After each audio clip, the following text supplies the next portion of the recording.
Let's talk a little bit about the oranges. Oranges. Now, there's a new variation. The origins of language. Yeah. So think back millions of years to the times when animals were emerging from the prehistoric swamps. Animals that breathe make noise when they breathe. And when they are afraid, when they were afraid, they probably made one kind of noise. And when they were angry, they probably made another. And over time, those noises probably began to be understood by other animals. And over time, animals who were able to communicate their ideas to each other, who were able to communicate that they were afraid, probably lived longer than animals that didn't. Right? So over millions and millions of years, animals, including monkeys and the monkeys who became human, probably developed hundreds and thousands of symbolic noises. And I have to say, my husband corrected me and he said, no, it wasn't monkeys that became human. They were two separate branches of the evolutionary tree. So for simplicity, let's say the proto-humans. So as the number of symbols grew, those proto-humans probably developed a system. For example, an early development might have been a symbolic noise or sound to show not or negative. He's dangerous, he's not dangerous. That dinosaur is going to eat me, that dinosaur is not going to eat me. So later, a symbol to show a question might have emerged, or later a symbol to show the difference between male or female, or, so that's, I think, how, in general, I think we probably agree that that's how languages emerges. So over time, humans develop very complicated systems of communication. But because these early humans were spread around the world, and because they lived in relatively small groups, the meaning of symbolic sounds and systematic patterns, or we can think grammar or morphology or phonology, the meaning of symbolic sounds and systematic patterns that these people developed were probably very different. So let's talk a little bit about language change, elements of language change. I think, and bear in mind, I am absolutely not an expert on this. I'm just an enthusiast.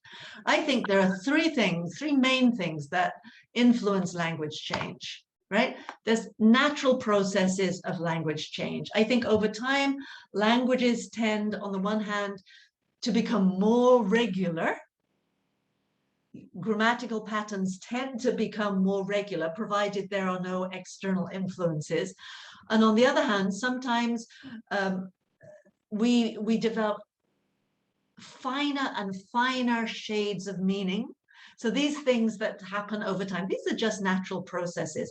Sometimes words drop out from the lexicon. Words disappear because we don't have dinosaurs anymore, or there is no special word to mean the noise a dinosaur makes that is about when he's going to eat you. I bet you they had a special word for that 10,000 years ago, or however many.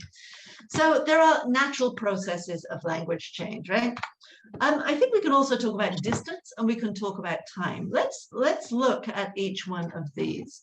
Excuse me while I juggle screens. Here we go. Uh-oh, wrong one. Sorry, wrong screen.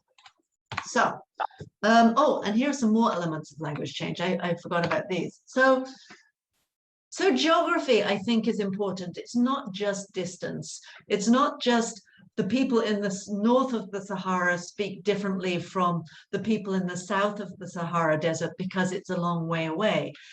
It depends on if there are rivers or mountain ranges in between that affect people's ability to communicate with each other, right? So if people can communicate with each other, it's more likely that their languages will be similar. If people can't communicate with each other, it's more likely that their languages will be different.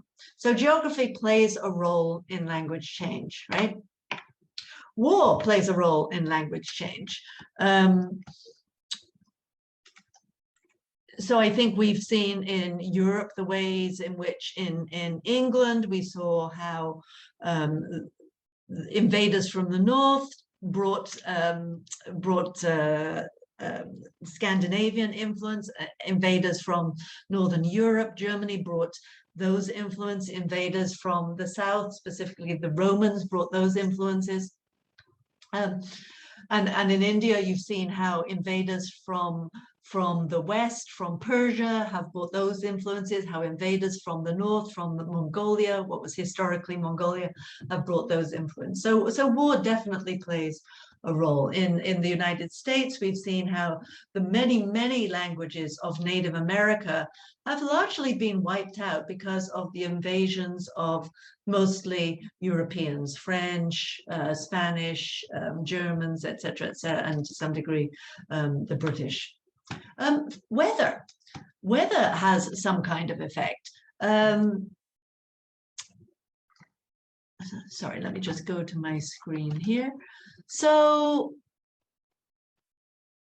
for example, if there's a big drought, or if the climate changes, I think the environment will change, and the things in the environment will change, and so the names of things will change. If there are floods, it might wipe out people in a particular area, and it could make it more difficult for people to speak to each other.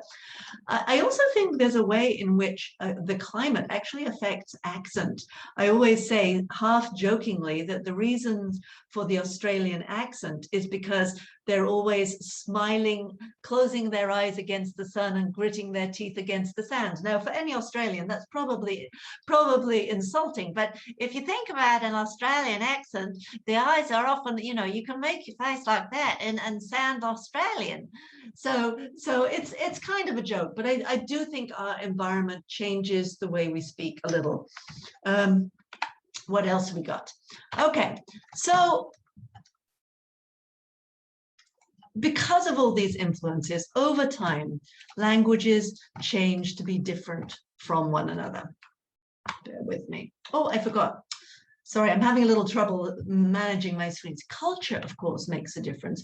When a lot of people take on a new religion, for example, Christianity in parts of Europe, or Buddhism when that came into India, or Islam when that came from the Middle East, that brings with it not only different languages, but different ideas and different ways, different ways of communicating about ideas. Profession. As we get more and more farmers, we have more and more words that related to farming that come into the vocabulary. As computers have developed, we have seen a lot of the words to talk about computers have been adapted to speak about other things. So many ways in which language changes. Trade, for example. The Chinese used to trade with and of course still do, with the east coast of Africa. Ideas and languages went back and forth. If people want to do business with each other, they will learn each other's language. Philosophy, I think, is a very interesting way that influences the way language change. And I'll give you an example. There used to be a time in England, and as you can hear from my accent, perhaps I was born in England. There used to be a time in England when TV and radio announcers always spoke in exactly the same way. And we used to refer to it as the Queen's English. Linguists sometimes call it RP, or received pronunciation. And one of the reasons for that was that the philosophy was that the best kind of English was the Queen's English. The best kind of English was the way rich people, powerful people spoke. But over the years, the philosophy of language has changed a little bit, and we now realize that the best kind of English is not necessarily the way the most powerful people speak, the way the richest people speak. It can also be the accent from the west of England, or the accent from north of England, or the accent from somebody who grew up in Tanzania, or the accent from somebody who grew up in Pakistan.